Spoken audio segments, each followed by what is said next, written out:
One too many times we have sinned, we have condoned, and we have also accepted somehow that it's okay for you to just, know this person that you want to get married to, live together, know their limits. If it doesn't work out for you, you just walk out.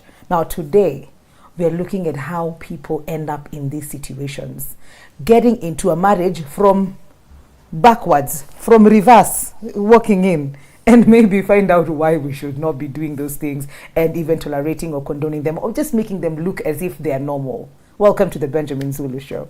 Zulu, how are you? I'm good. Before you even get there, you look really nice. Let me just put it out there. You look really, really nice. Thank you. Really. Yes. One of the things you've touched here I like is this notion of that has been advanced a lot. Mm-hmm. You want to know that you guys can work out? Why don't you just live and see? Yes. And it looks like it makes sense. Mm-hmm. And I always ask people, if I find that we can't work, next. So you see, the logic is, Zulu, you see, now we are not bound by anything. So there will not be papers for divorce. Now I just know we can't work out. And then I go. And then you go to start another similar thing? Yes. So we go until you find the one. I don't know how many babies later. How many heartbreaks later? Yes. How many years later? Yes. How many emotional entanglements later? How many? What? The next person you'll be in the same living situation with. There's that statement about madness and how you keep repeating the same thing and expecting different results. Now, are they aware you're also coming from another live-in with another one? What about the third person? And please remember, these live-ins, we still call them marriages. Society doesn't know the difference. No. Hey. And what about the third? What are they dealing with? Yeah. Do you see it is superficial? Yes, it is. Simplistic, unrealistic. If people tell you they're expecting you, they've been expecting you for a whole month, maybe at home or someplace, and when you finally arrive, what makes you feel special? Is it the words they are saying, oh, we are looking forward to you? Is it the words that they say, or what you find them having kept for you? What they have kept for me. Very good. Yes. Now that you're expecting a partner in the future, what have you kept for them?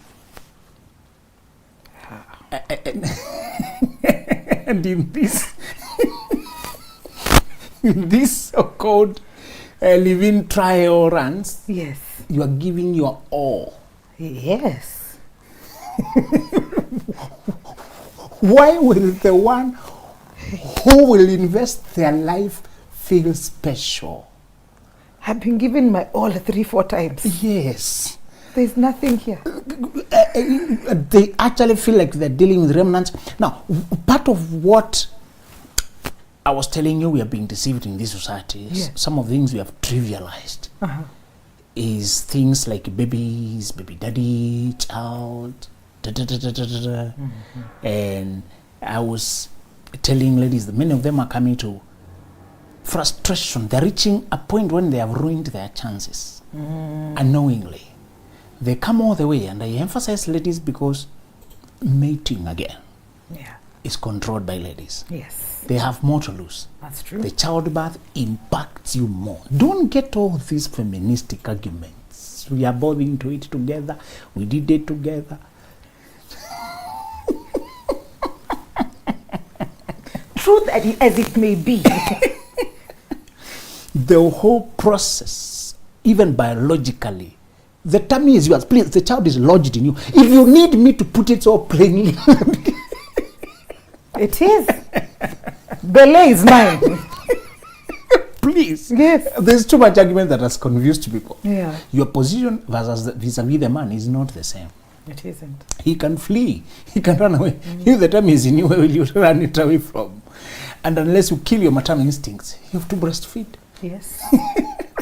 You know, we can cooperate, but that role as a mother is very different. You're in a very different place. And even if he's a very responsible guy, Even if he's very cooperative and is willing to also play a role, he will not get that physical impact like you.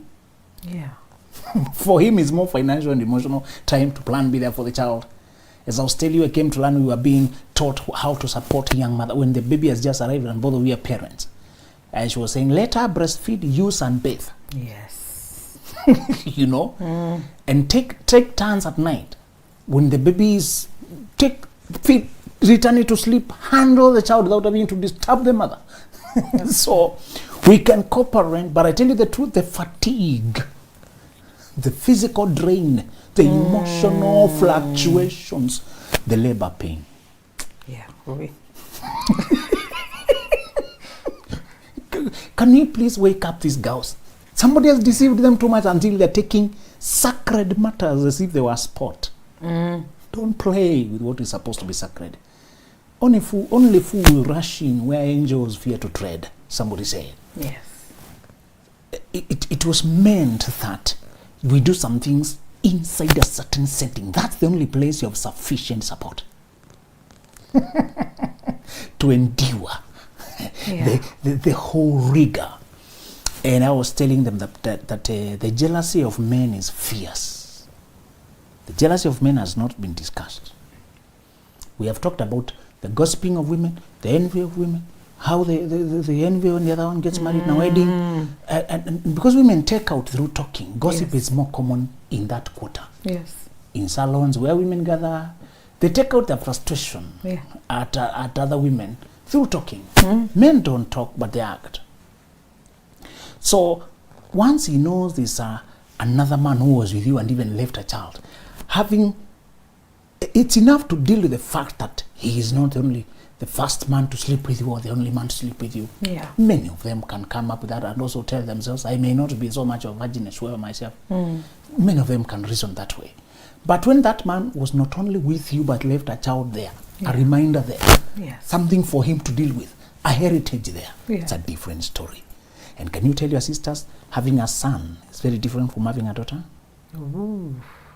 Can you please quietly call them to the side behind the tent? And explain. It's easier to adopt a daughter than to adopt a son. Men have a tendency to seek the identity from the real biological man. Yeah. They have a tendency to want to know that lineage. If you love him right, he can forget. But Obama came even when the man was dead. Yes. If you're still having sex outside here, we are discussing what has been normalized, and yet it is reverse order. Part of what has been reversed, what has been normalized is what you have hinted, that you guys go try it out. And we said in trying it out, people have sex, they give their all without thinking who will come, how special will they feel, and why should they respect you. And I was telling one of the things that ruins your chances totally, although it has been normalized, is having a child. When you have a child, it's a heritage of another man that the coming man will have to adjust to. And I told you, children are not the same. If you love a daughter right, she might as well forget and adopt to you, because most of our psychological heritage, she gets it from the mother. Daughters want alignment on earth comes mainly from the mother, but the son, alignment on earth comes from the dad. Even if they don't have a relationship, they call it my roots. My roots. Obama is American for all means and purposes. But he was too called Kenyan American Kenyan. Just because being male, he is getting his identity from the dad, from the man. So I don't know which other father took up from there. He might have been a very good guy and you flow very well, but there remains an identity question. Who do I resemble? Who do those guys? And even if we will not have a relationship, can I know my roots? By having a son before you get married, you might never get married. Please. Please. Okay. Continue playing around, I'm not here to stop you from playing. No.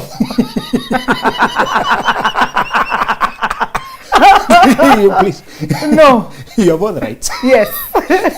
And just to remind you, rehabilitation centers are full of sons who did not fit where the mother later married. So the streets are full of sons who could not get along with the father, with the man who finally married the dad. the mother. And up country, boys are being dumped there for the ladies to disappear and go date pretending they don't have a child. Yes. Because they realize what they did looked like a small thing, but out here in the market is a mountain. And when a man reports he's marrying a lady who has a son, he is asked those questions. Which blood is that? What are the traits? Have you tried to check what are you getting into? Yeah. I'm not encouraging bias, I'm describing reality. And those say, but it is better to give birth than to abort. It's better not to conceive in the first place. Abortion is not an option. It is. And we will discuss it in another show. Yes. Because it's been look like it's just flashing. Yeah, that's what they say. Today, I wanted to warn us that if you start with unpacking what was supposed to be kept tight until you are inside, you might never get inside. Why are we people today then marriages looking upside down? The marriage institution is not working. The divorce rates are so high. Yes. What is going on? A boy child failing. Are the families? How are you raising your children? They don't have role models. People are describing why marriages are failing from all out there. Yeah. And making it look like it's a societal problem. It's just generation, parents are busy, they've gone to work, and children don't have a role model. Now they're at home with the driver and the maid and the watchman. Now where will they see marriage? And I'm not saying those situations don't affect. But I'm saying we are all conveniently avoiding the fact that the way you enter something determines the tempo. We are all skipping and looking away from. Yeah. Blaming other things, not us. For me, if you ask me, more than half or even 70% of the reason is how we enter into the institution of marriage itself. Yeah. Let me describe true love for you, because again, you've heard that word is used a lot. Yes. It's sung in songs, in drama festivals. It is there in our culture. We paint it, we write it, we sing it, say it. And teenagers say it, I love you too. Hey. Please, if you're a teenager, spare me the heartache, spare me the trauma of having to witness the massacre of a destiny. You describing how you got married at 22, dating this guy at one silly boy just told me, we've been dating since when we were 17. I'm saying, is there a child department in your... Well, you should have been arrested. Okay. But whether the law catches up with you or not, there's another law of life that does not need handcuffs. That's true. And the problem with life is you reap later. Hoping you survive long enough. Can you tell our young people that not all mistakes are correctable, and there is not always a second chance, and life is unforgiving? Yeah. Dina went out to see the daughters of the land, and she was seen by the wrong people. And because she was an only daughter, I think there was loneliness. Imagine, like, so many brothers, 12 brothers, one can feel lonely. And her life was thwarted, never to be reversed again. And a guy loved her genuinely, but approached the whole process wrong. That's what our people are still doing. He did not want to go through the process lest he loses out. So he started the other way around. Let's get pregnant so that we force them to. Yes. So he deflowered her by force. And he was a prince, he was an honorable guy of that land. And he would have married, but the brothers felt very bad that you have dishonored our family. How can you rape our sister? And then tricked them and killed them and all that. And the story of Dina, that's where it ends. A good thing that would have been handled right. Yeah. And that's what they're doing today.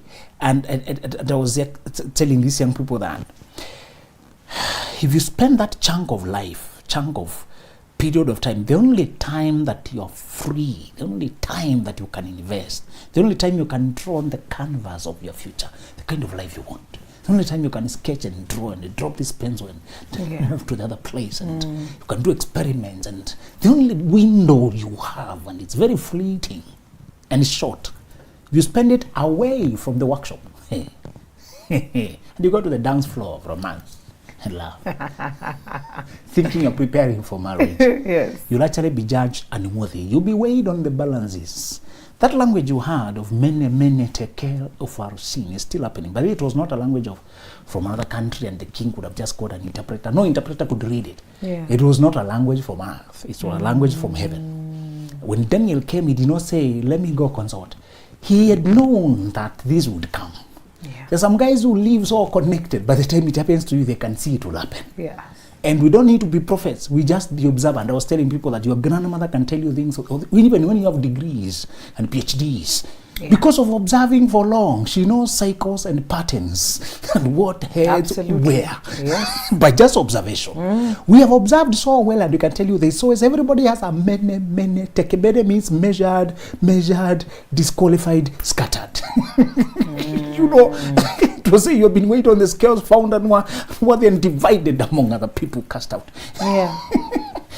If you are approaching, and would you imagine doing your grand entry to something, your house you're opening, grand entry? I saw this boy, Moya David, doing what I hope all young people do, opening a business, making it a grand deal. And he's doing what should have been otherwise a small thing, surprising people with dances. Yeah. But because of his authenticity and the way he does it from inside, people find it so touching. It's a very brief thing. Very short. But you don't forget about, like, it's monumental. You know? Yeah.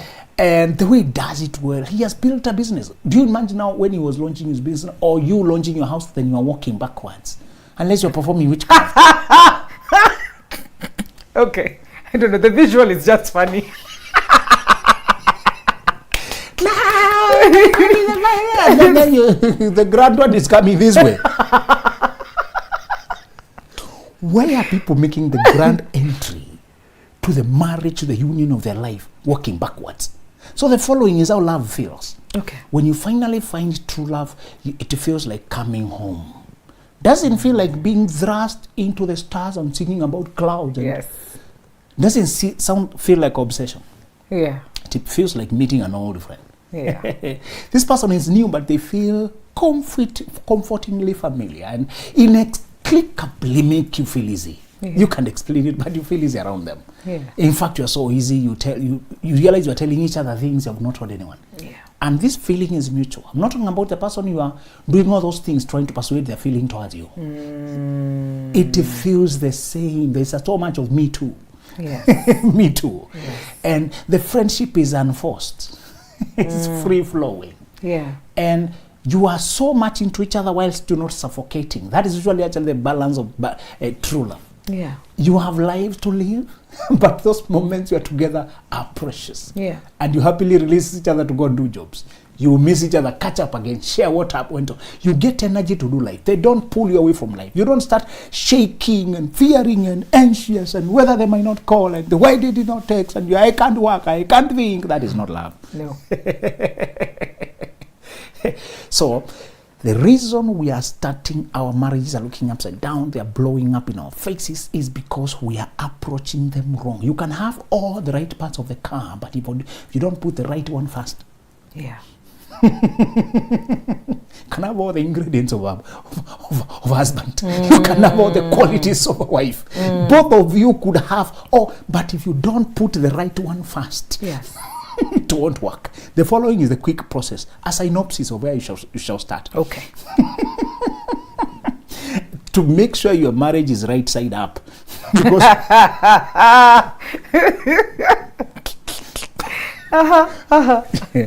Pendua. People start and they actually use that language. We are going to turn the other way, our marriage. Yes. Normal is boring. The English language tries to use a good word of solemnize. Yes. But in nature, the local connotation is kupinduanisha. Oh. When they started cohabiting this way, and there was no certificate, no papers, then later on they want to make it, so they say they are going to pinduanisha, which means they also know it was upside Down.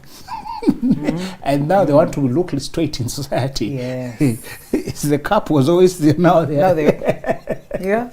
And the right way is to start with not fear but faith, because many people cling on to this person fearing, if I release I will not get another one, if I let go I will be alone, will I look, how will I look now, how can I be alone now?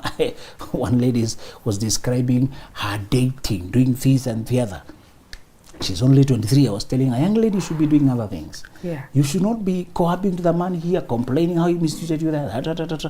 You also know by your guts if you are attentive to your inner being. Yes. God did not leave this to guesswork. He did not wait until psychologists can study it. No. It would have been very unfair. Yes. If I need another person to describe my schedule. Yep. He left an antenna, a receiver that tells you what time is it by your watch. And nobody who lives consciously. I saw one lady in the West where dating at 18 has been common. She's telling people, I married at 21. She keeps carrying her wedding gown. This is me at 21 getting married, the worst blunder of my life. You know? Yes. And I've seen many, I've been studying from the West to see whether the voice is really universal. You can date anytime. Because the age of license is younger, 16, moving out of home and all that. And she was telling them, the law allows you, but your psychology does not change because of civilizations. Yep. It takes you a while to develop big conscious. So I started seeing life from my own individual point of view, not the borrowed perspectives at around 26. She was telling them, I woke up as if from sleep. Yeah. She was using the language of saying, I became conscious of who I am and how my own opinions, what I want. That's the time I could say I confidently. Yeah. She told them, marry at 23, and no, you don't know I, you don't know you. Mm-hmm. Everything is emotional and everything is fearing to hurt. Everything is to do what? Everything. You will wake up one day when the train are caught motion and you'll be asked to choose two. Bury your dreams and forget about them. Yeah. Forget about your life and live the life you jumped onto in your youthful naivety, or disappoint everybody, step out like I did and launch to your own life. Yeah. You may stand a chance later then of marrying. The first rule is saying, stand by faith. The conviction you feel, am I ready? Just that. Do I feel ready? Do I feel to surrender my freedom? You surrender a lot of freedom when you marry. Yeah. And you trade it off for strength of the union. It's a trade-off. But when you marry before you're ready, the person you bring does not bring strength, they bring confinement. So you have given away freedom to get confinement, limitation, being held back, being asked to ask permission for everything, being told don't do this, don't try that. How can... It's a double loss. Yeah, that's true. That is so true. It's a double loss. Yes. When you have developed until you know where you're going and you know what you need, that freedom I traded off, I already had it anyway. Yeah. The discipline of wanting one person only. You know, the discipline of reporting where I am, coming home at a particular time, being attentive to. I wanted those things in exchange for support every day. In exchange for person who can help me in everything I'm doing. Person I can talk to instead of trying to look for somewhere to vent. When you're single, you have to get somebody to vent, because if you go vent on social media, it's risky. Not everybody is available. At night, 8 p.m., people are with their families, don't disturb. So you have a lot to talk, and you know your mother is busy with her husband as well, and your brother is not available today, and you are buying things. Who do I talk to? You go to the watchman. Let me tell you, today. There are some struggles of being single they don't discuss. Oh my God, that is so true. You come home boiling with things. And you have no one to tell. You know. Oh God. That's what you trade off. A person they stop everything to listen to you. No, you have to hear this one. Yeah. They drop everything. Yes. Listen, move by faith. Believe that at the right time I'll find the right person. For that reason then, do the preliminary work. Resist, even if all your friends move to marriage, move to babies, move. It may be tempting and disturbing what they're sharing on social media. Yeah. Graduate your social relationships according to the journey you are going. Let those who are diverting go their way.